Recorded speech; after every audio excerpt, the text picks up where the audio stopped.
Hi, I'm Karen Romano Young, here with another chapter of A Girl, a Raccoon, and the Midnight Moon, with illustrations by Jessixa Bagley and published by Chronicle Kids in 2020.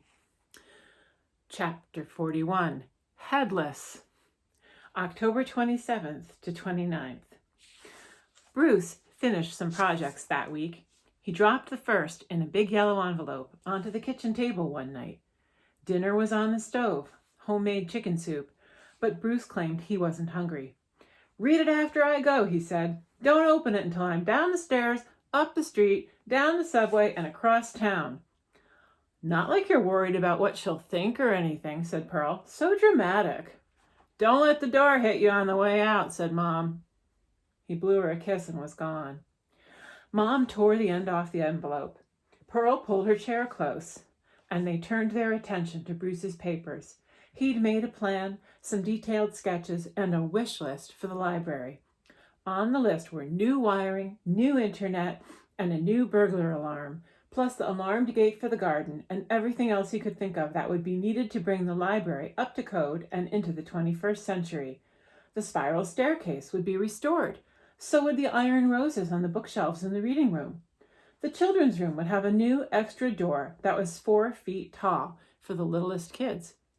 The memorial room would be turned into a young adult section with a 1950s, turn too many pages, diner motif, plus a little event stage for poetry readings, he said, though Pearl thought Francine and Simon would say karaoke. "He's not going to be able to make it look more profitable than Mr. Bull and Mr. Dozer's plans for new housing," Mom said. "Nobody could," said Pearl. "It's like the Disney World of libraries." Mom quoted a book. If only, the woodpecker sighed. From Holes by Louis Sachar, Farrar, Straus and Giroux, 1999. "Well, I'm proud of him," said Pearl. "He's telling us his own version of how he wants things to be."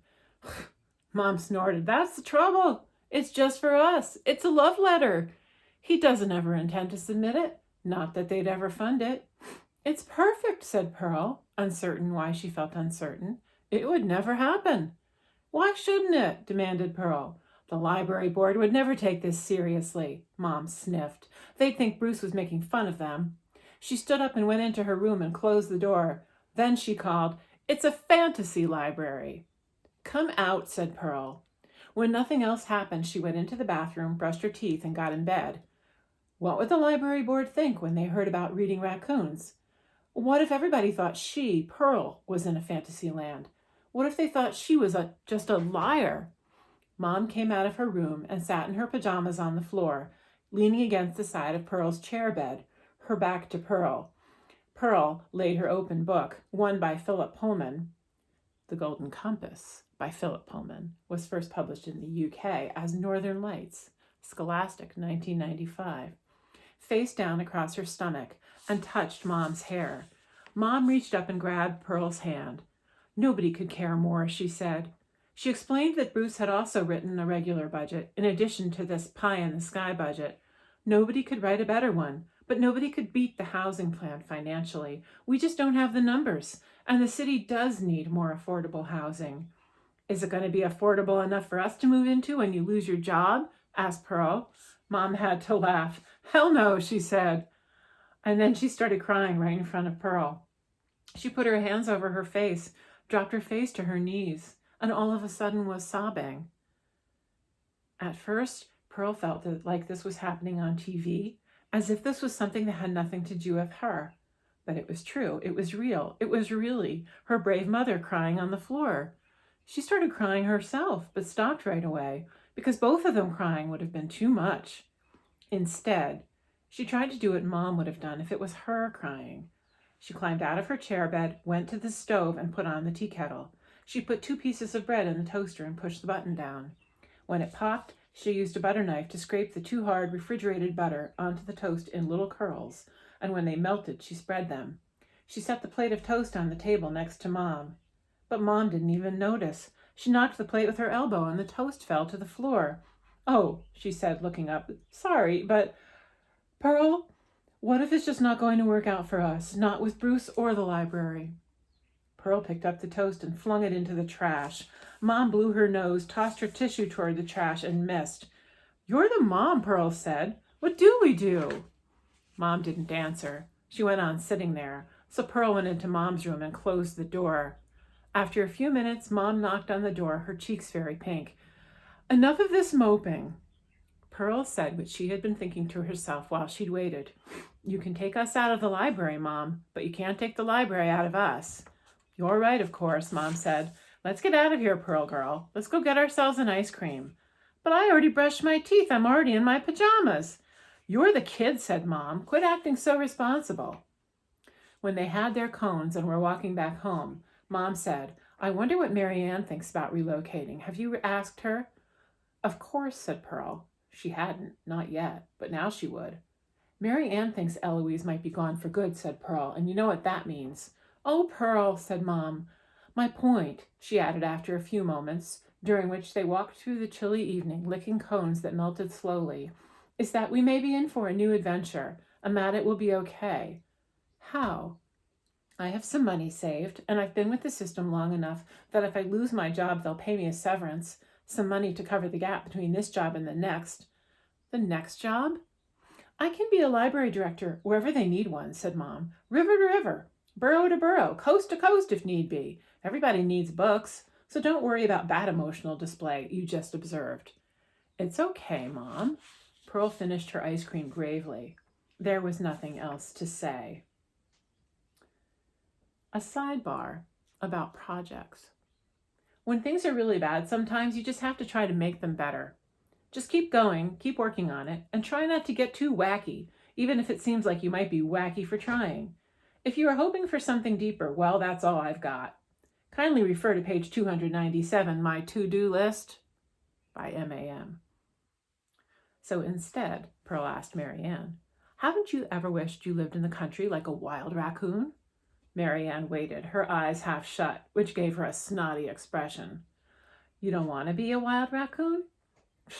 Mary Ann couldn't trouble herself to write anything. She crossed her paws and looked dainty.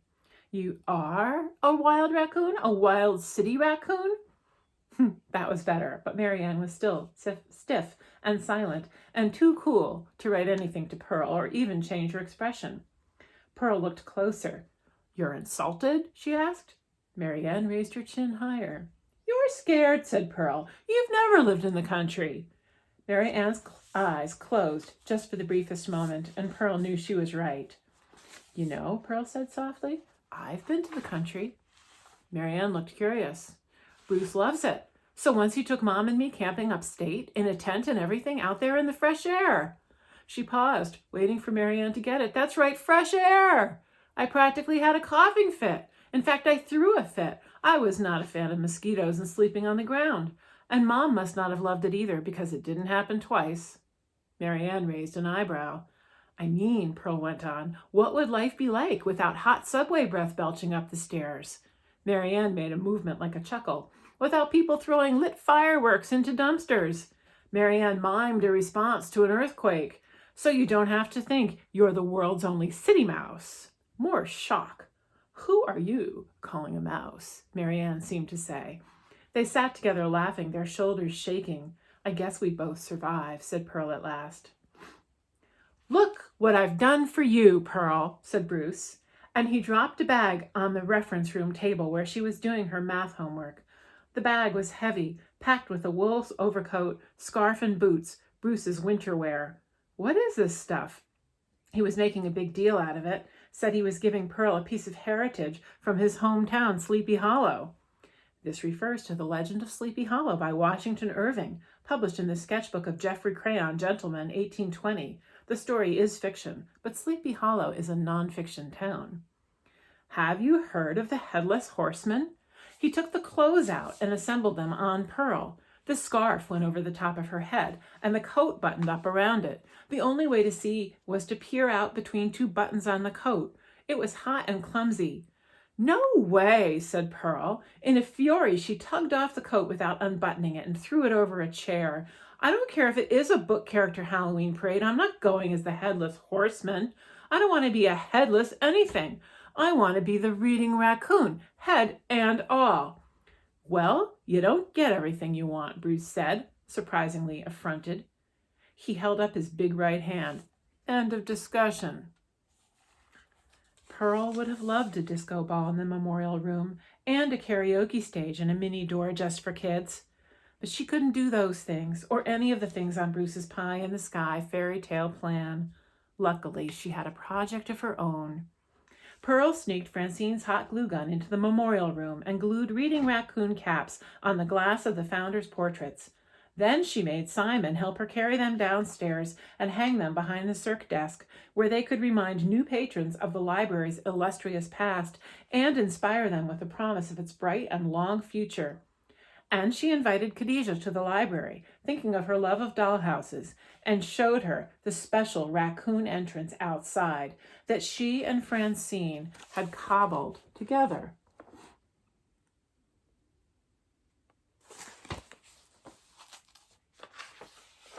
Pearl had used some bathroom tiles to make the raccoon path. Granny had cut a piece of old awning into a raccoon-sized awning to make the entrance fancy. All by herself, Francine had sawed a mostly rectangular door from an old board she found in a demolition dumpster. On a shingle, Pearl had carefully inscribed Headquarters, Reading Raccoons, along with a small arrow scavenged from some knocked-down street sign. Khadija knelt over it, charmed. Is it real, she asked? The raccoons really use a door? Don't be ridiculous, said Elsa, because of course she and Millie had come too.